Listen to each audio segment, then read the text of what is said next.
Сәлеметсіздер ме оқушылар?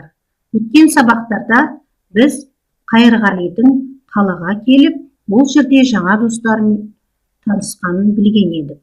Олардың аты Бораш пен Шеген. Балалар, бүгінгі сабақта біз одан кейін не болғанын білеміз.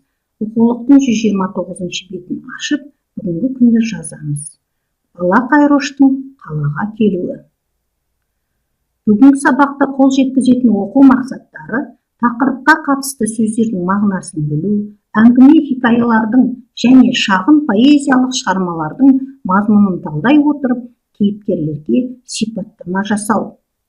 Бағалау критерийлері сөздердің мағынасын біледі, шығарманың мазмұнын талдай отырып, кейіпкерлерге сипаттама жасайды.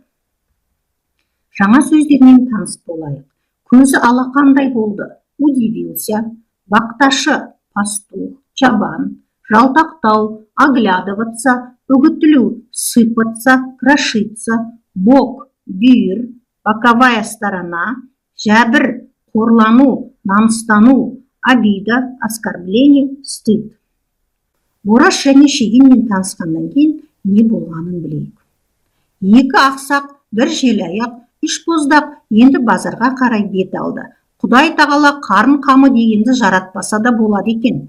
Амал қайсы, кейде өнеріңді соғанда жұмсайсың, деді Шеген. Зәурешті айтайын ба, айнам көзді айтайын ба, деді Бораш базар шеті көріне берген кезде. Шеген басын шайқап, Костя білмейді ғой, қоя тұр. Әдемі әндерді кез келген күнде қор қыла береміз бе, деді. Балаға білмейсің дегеннен артық ауыр тиетін сөз бола ма? Қайрош дереу, неге білмеймін? Зәурешті зарлатып жіберемін, деді. Жоқ, білмейсің, Борашқа қосылып айту үшін бір жеті үйренуің керек. Мұның даусына бүкіл қала жаңғырығады. Не әбден қысылғанда, не болмаса жексенбі күнгі базарда айтарсыңдар. Сенің де үсті басың толған өнер білем, Қушеке, деп Қайрошты да арқаға қақ қойды. Бораштың жүзі де жадырап сала берді. Ал Қайрош үшін дүниеде бұдан артық достық болмайтындай көрініп кетті. Тамақ табу үшін бұлар базар халқына әртүрлі өнер көрсетеді екен. Ән салады, Шеген доңғалақша айнала біледі, ақсақ та, соқыр да, саңырау да бола алады. Жылатса көзінің жасын тыйғызбайтын, күлдірсе шегінді қатыратын, толып жатқан әңгімелер біледі. Кешке Қайрошты олар салқын сарайларына алып келді. Жайықтың жарқабағының астын түйіліп кеткен кең үңгір екен. Астына көп құрақ төсеп тастапты. Үңгірдің дәл аузына тіреле өзен жатыр. Үңгір кең, кішігірім бөлмедей бар. Жарығы аузынан ғана түсіп, күн сәулесі жолай алмайтын үңгір салқын сарай деп босқа аталмаған сияқты. Әрі еркін, әрі салқын, рахат ұясы осы сияқты көрініп кетті. Түкпірге таман қабырғаның бір жерін әдемілеп тұрып қолмен ойыпты да, оған бір талай кітап тізіп қойыпты. Санай жүру бақташының әдеті ғой. Қайрош бір қарағанда 15 кітап екенін сыдыртып санап шықты. Қайроштың кітаптарға көзіп түсіп тұрғанын Шеген де байқап қалып, оқи білемісің, деді. Білмеймін, деді ұялған үнмен Қайрош. Шеген онысына өкінгендей басын шайқады.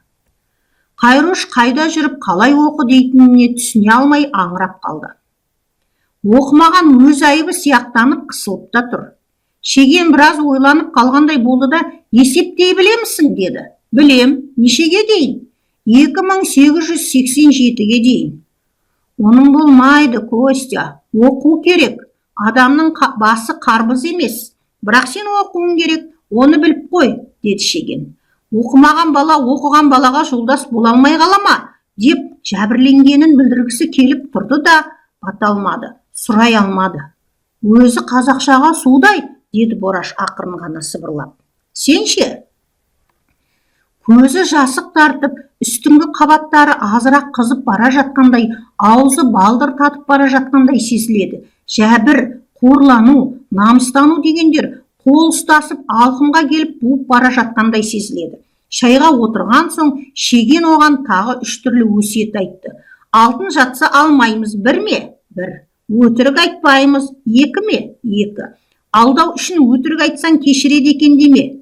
алданбау үшін өтірік айтсаң, іркілме, деп бір тоқтады ол. 3 деп қалды Қайрош. Жоқ, 3 емес, әлі 2-ақ, деді Шеген.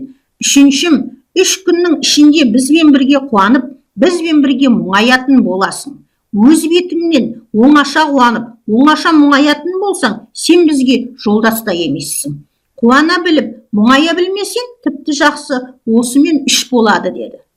3, деді Қайрош ризашылығын білдіріп. Уәде ғой, уәде.